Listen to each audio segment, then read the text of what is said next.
বিসমিল্লাহির রহমানির রহিম। আসসালামু আলাইকুম ওয়া রাহমাতুল্লাহ। প্রিয় শিক্ষার্থীরা, ওয়েলকাম টু মুমিনুরস টিচিং হোম।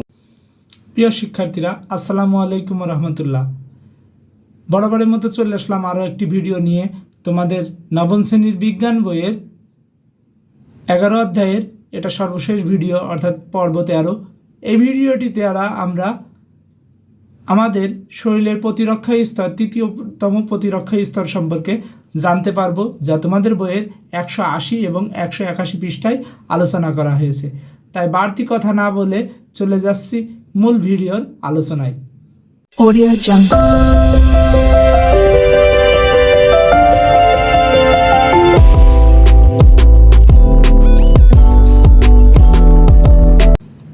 প্রিয় শিক্ষার্থীরা, দেখো 180 পৃষ্ঠার শুরুতে দেওয়া আছে যে কথাটি 11.4.3 তৃতীয় প্রতিরক্ষা স্তর। প্রথম ও দ্বিতীয় প্রতিরক্ষা স্তর অনির্দিষ্ট বা নন স্পেসিফিক ছিল, অর্থাৎ কোনো নির্দিষ্ট রোগ জীবাণু সৃষ্টিকারী অণুজীব বা কণা লক্ষ্য বা টার্গেট করে প্রতিরক্ষা ব্যবস্থা গড়ে তোলে না। সেদিক দিয়ে তৃতীয় প্রতিরক্ষা স্তর ব্যতিক্রম, কারণ এই প্রতিরক্ষা স্তর দেহে প্রবেশকারী সুনির্দিষ্ট ধরনের বহিরাগত রোগ কণাকে শুধু ধ্বংস করে না, প্রথমবার আক্রান্ত হওয়ার পর এসব নির্দিষ্ট ক্ষতিকর টার্গেট আজীবন মনে রেখে পরবর্তীতে যে কোনো আক্রমণের সময় দ্রুত কার্যকরভাবে সাড়া দিতে পারে। তৃতীয় প্রতিরক্ষা স্তরের কর্মকাণ্ড ইমিউনো সাড়া বলা হয়ে থাকে। এই ঘটনাটা যদি আমি একটু তোমাদের আরও ডিটেলসে বলি, তাহলে বিষয়টা হচ্ছে এমন যে তৃতীয় প্রতিরক্ষা স্তর বিষয়টি এমন যে মানব শরীরে যে রোগবালাই হলে এটা কিন্তু ওই নন স্পেসিফিক না, এটা স্পেসিফিক। একটা রোগের জন্য একটা নির্দিষ্ট প্রোটিন বা ডিএনএ বা আমাদের সেল কাজ করে, যেটাকে আমরা টি সেল এবং কি বলেছি বি সেল। এটা সম্পর্কে আমরা পরবর্তীতে পড়াই জানবো, তখন আমরা জানতে পারবো যে এই কোষগুলো কি করে আমাদের শরীরের রোগ জীবাণুগুলোকে যেমন ম্যাক্রোফেজ নিউট্রোফিল দ্বারা ধ্বংস করায়, পাশাপাশি এটা আমাদের স্মৃতি হিসেবে সংরক্ষণ করে যে এই রোগটার জন্য এই অ্যান্টিবায়োটিক দরকার। এইভাবে আমাদের শরীরে কি করে স্মৃতি হিসেবে ধারণ করে, যাতে পরবর্তীতে এই রোগটা আবার যদি হয় আমাদের শরীরে সাথে সাথে যাতে পদক্ষেপ গ্রহণ করতে পারে। এমন স্তরকে বলা হয়েছে তৃতীয় প্রতিরক্ষা স্তর। এরপরে বলা হয়েছে তৃতীয় প্রতিরক্ষা স্তরের বৈশিষ্ট্যগুলো এরকম। ক নম্বরে বলা হচ্ছে টার্গেট। এই প্রতিরক্ষা স্তর বহিরাগত অণুজীব বা কণা শনাক্ত করে টার্গেটে পরিণত করতে পারে।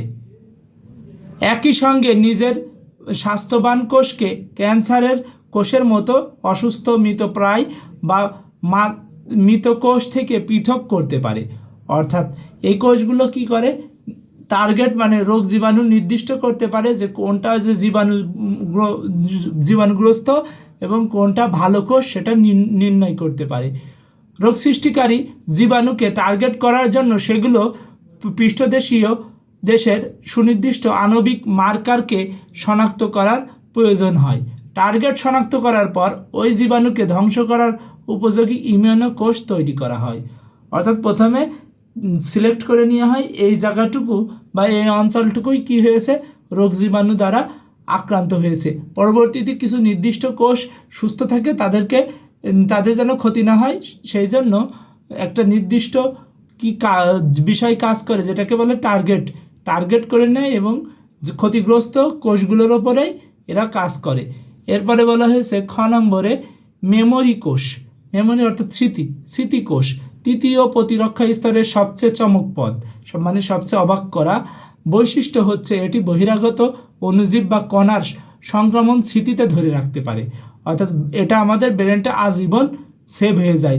যেমন তোমরা জানো আমাদের একবার হাম হলে পরবর্তীতে আর হাম হয় না, তার কারণ কি আমাদের শরীর সেটা কি একবার প্রথম জানে, অর্থাৎ আমাদের রোগ পরবর্তীতে এই রোগটা আর হতে পারে না, কারণ আমাদের শরীর সাথে সাথে অ্যান্টিবায়োটিক দিয়ে দেয় এবং ভিতর থেকে চিকিৎসা হয়ে যায়।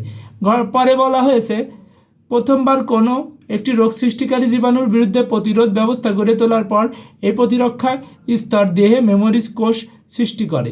যদি পরবর্তীকালে একই জীবাণু আবার সংক্রমণের চেষ্টা করে করে তাহলে মেমোরি কোষ সঙ্গে সঙ্গে সেটিকে শনাক্ত করে তার বিরুদ্ধে প্রতিরক্ষা ব্যবস্থা গড়ে তোলে। যে ঘটনাটি বললাম, হামের ক্ষেত্রে এমন হয়, এমন অনেক রোগ বালাই আছে যেগুলো শরীরে একবারই হয়, এর পরবর্তীতে আর হওয়ার চান্স নেই বললেই চলে, 0% বলা যায়। এভাবে তৃতীয় প্রতিরক্ষা স্তর বছরের পর বছর নির্দিষ্ট বহিরাগত অনুপ্রবেশ দ্রুত ঠেকানোর চেষ্টা করে, অর্থাৎ যতদিন প্রাণীটা বেঁচে থাকে বা জীবটা ততদিন মনে রাখে। পরবর্তীতে গ নম্বরে বলা হয়েছে সামগ্রিক প্রতিরক্ষা। তৃতীয় প্রতিরক্ষা স্তর সমগ্র দেহকে রক্ষা করে।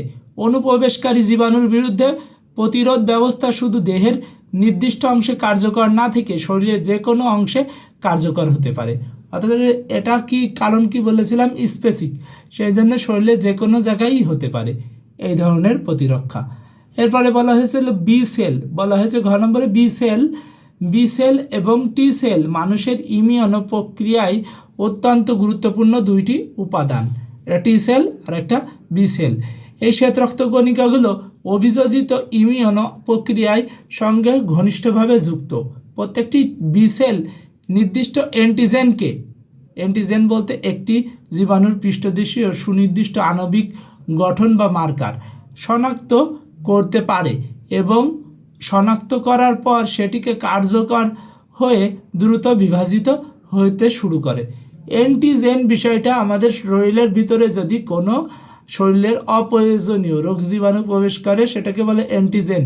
এর বিরুদ্ধে যে চিকিৎসাটা দেওয়া হয় সেটাকে বলে ওষুধ, আমরা বলি ওষুধটাকে বলা হয় অ্যান্টিবডি, আর রোগ জীবাণুটাকে বলা হয় অ্যান্টিজেন, এটা মনে রাখবো। এরপরে বলা হয়েছে বি সেল শনাক্তকারী জীবাণু প্রতিরোধ করার জন্য অ্যান্টিবডি তৈরি করে সেগুলো রক্তের মাঝে ছড়িয়ে দেয়। এছাড়াও প্রতিরোধ শেষে এই জীবাণুকে পরবর্তীকালে শনাক্ত করার জন্য কিছু বি সেল পরিবর্তিত হয়ে মেমোরি কোষে পরিণত হয়। অর্থাৎ এটা ওই আমাদের মোবাইলে যেমন মেমোরি থাকে, মেমোরিতে যখন আমরা কিছু গান টান বা ভয়েস রেকর্ড করে রাখতে পারি, সেই হিসেবে এরা কি সেভ করে রাখে মেমোরিতে অ্যান্টিবডির কীভাবে তৈরি হবে, ওটার রোগ বালাই হলে পরবর্তীতে অ্যান্টিজেনের বিরুদ্ধে অ্যান্টিবডি তৈরি হবে, সেই পুরো ফাংশনটা সেভ করে রাখে। এরপরে বলা হয়েছে অঙ্গ নম্বর টি সেল কোনো অ্যান্টিবডি তৈরি করে না কিন্তু ইমিউন প্রক্রিয়াকে নিয়ন্ত্রণ করে। দেখো, আসলে আমরা দেখি সমাজে যেমন দুই ধরনের মানুষ আছে, এক শ্রেণী আছে কি প্রচুর কাজ করে কর্মজীবী মানুষের মধ্যে, আর তাদের একটা বস থাকে, বস কাজ করে কম তারপরেও তার বেতন বেশি। ঠিক এরকমই টি সেল কি হলো, বি সেলের ওপরেও বসগিরি করে। কখনো কখনো এগুলো সরাসরি সংক্রামিত কোষকে আক্রমণ করে, কখনো কখনো কোষ বা অন্য ধরনের ইমিউন কোষকে উজ্জীবিত করে। বি সেলের মতো এই কোষগুলো মেমোরি সেল তৈরি করে পরবর্তী সংক্রমণ প্রতিরোধের জন্য প্রস্তুত থাকে। পরবর্তীতে বলা হয়েছে টিকা বা ভ্যাকসিন দিয়ে পৃথিবীর অসংখ্য জীবন রক্ষা করা সম্ভব হয়েছে।